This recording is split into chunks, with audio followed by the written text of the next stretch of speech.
Hi teacher, how are you?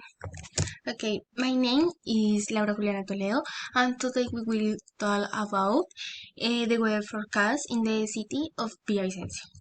Okay, um, today, Thursday, we had a sunny day with a temperature of 27 degrees Celsius during the day and at night a temperature of 21 degrees Celsius.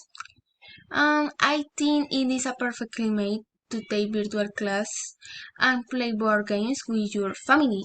For example, last Saturday, it was a hot day because we reached 29 degrees of temperature, and at the end of the day, we had 21 degrees.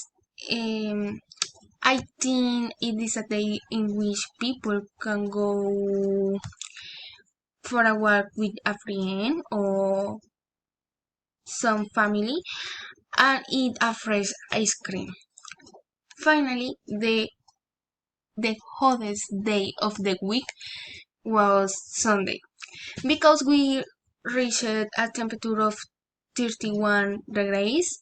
Um, it is a perfect day to go to the pool with your friends, but watch out because you can sunbathe.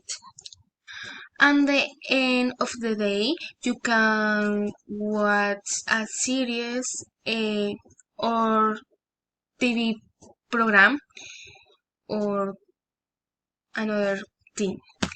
Thank you for your attention. See you. Bye.